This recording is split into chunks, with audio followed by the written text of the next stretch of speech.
রাসূল সাল্লাল্লাহু আলাইহি ওয়াসাল্লাম বলেছেন, যখন ফজরের ওয়াক্ত হয় তখন তোমরা শুনবে মোরগ ডেকে ওঠে না?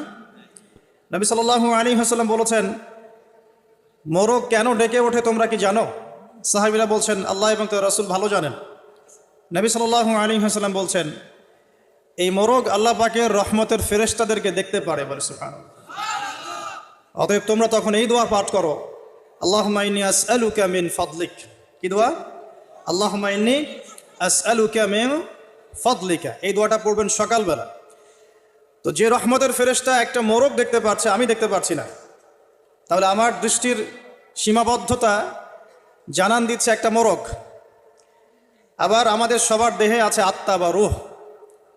নবীকে প্রশ্ন করা হয়েছিল, ইয়াসআলুনাকা আনির রূহ, তারা তোমাকে রূহ বা আত্মা সম্পর্কে জিজ্ঞেস করে।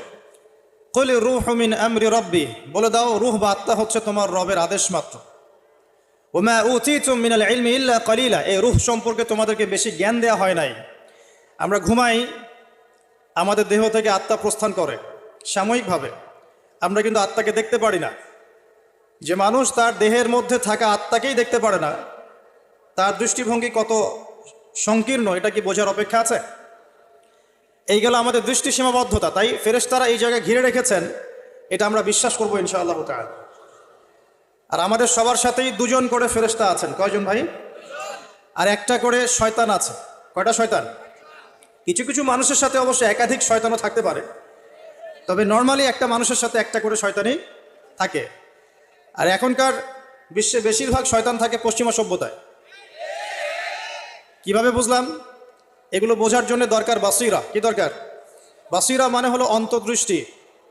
এগুলো বোঝার জন্য দরকার আল্লাহর নূর, আল্লাহর পক্ষ থেকে আলো, যেটা আল্লাহ পাক কলবে নাজিল করেন।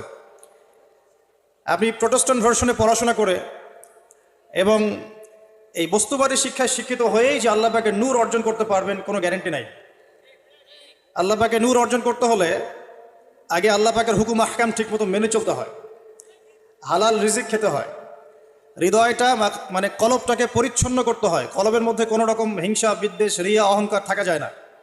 এর উপর বেশি বেশি কোরআন তেলাওয়াত করতে হয়, কবর জিয়ারত করতে হয়, মৌতকে স্মরণ করতে হয়, আল্লাহর জিকির বাড়িয়ে দেওয়া লাগে, ফরজ ওয়াজিবের পাবন্দ হতে হয়, সুন্নত মুস্তাহাব ধরে রাখতে হয় এবং আল্লাহর নূরওয়ালা মানুষদের সাথে চলতে হয়। তখন আল্লাহ পাকের পক্ষ থেকে কলবের মধ্যে নূর আসে। যখন আপনার কলবে আল্লাহর পক্ষ থেকে নূর আসবে, আপনিও বুঝতে পারবেন যে সত্যিই আসলে জগৎটা কেমন আর কি হচ্ছে এই পৃথিবীতে। নাহলে বস্তুবাদী চোখ দিয়ে আপনি যদি দেখেন, তাহলে মনে হবে যে মাশাআল্লাহ আমরা উন্নতি অগ্রগতির স্বর্ণশিখরে যাচ্ছি। কিন্তু আল্লাহর নূর দিয়ে দেখলে আপনি বুঝতে পারবেন যে রিয়েলিটি আর এই ভিজুয়াল ওয়ার্ল্ডের মধ্যে আকাশ পাতাল পার্থক্য আছে। আজকে খুব ভালো লাগছে যে আমি শিক্ষিত সমাজে কথা বলছি, এরকম সমাজই আমি প্রত্যাশা করি। কিন্তু দুর্ভাগ্যজনক, ওয়াজ মাহফিলে সবসময় এমনটা হয় না। ওয়াজ মাহফিলে যেটা হয়, এমন একজন এসেছে যিনি আলেম, আবার এমন একজন এসেছেন যিনি আলিফ বা তাসাও পড়তে পারে না। একজন এসেছে নামাজও পড়ে না কখনো, আর একজন এসেছে মাশাআল্লাহ তাহাজ্জুদ গোজার। কেউ বিশ্ব রাজনীতি, অর্থনীতি, সমাজবিদ্যা সব পড়ে ফেলছে, আর কেউ অজু গোসলের মাসালাও জানে না। তো এরকম জায়গায় কথা বলাটাও খুব ডিফিকাল্ট। আমি কোত্থেকে শুরু করব, কোথায় শেষ করব, এটা ভাবতেই আমার 1 ঘন্টা সময় লাগে। এই কারণে বাথরুমে যে সময়টা দেই, এই সময়টাও কাজে লাগানোর চেষ্টা করি। বাথরুমের সময়টাতে বসে বসে অনেক কিছু ভাবা যায়, তাই না? ওই সময়টাও কাজে লাগাতে হবে। এটা হয়তো হাসছেন, কিন্তু আমি অনেক লেকচার বাথরুমে রেডি করেছি, পড়াশোনা করেছি টেবিলে, এই জিনিসটাকে মাথায় গুছিয়েছি বসে বসে। একসাথে অনেকগুলো কাজ হচ্ছে, আপনাকে প্রোডাক্টিভ হতে হবে। গোসল করতে করতে লেকচার রেডি হচ্ছে, অজু করতে করতে লেকচারের ফেসগুলো রেডি হচ্ছে, রেফারেন্সগুলো রেডি হচ্ছে। তো এটা আল্লাহ শুকরিয়া, আলহামদুলিল্লাহ, আজকে আমি একটা শিক্ষিত সমাজের সাথে কথা বলছি। এই কারণে আলোচনার স্কেলটা উঁচু হবে ইনশাআল্লাহ, এবং আলোচনার মূল ভাবটা আপনাদেরকে বুঝে নিতে হবে, কারণ সব কিছু সব জায়গায় বলা যাবে না। তো এখনকার বিশ্বের বেশিরভাগ শয়তান কোন দিকে আছে এটা বিশ্বাস করেন কি না? আলোচনা শেষে বুঝতে পারবেন ইনশাআল্লাহ।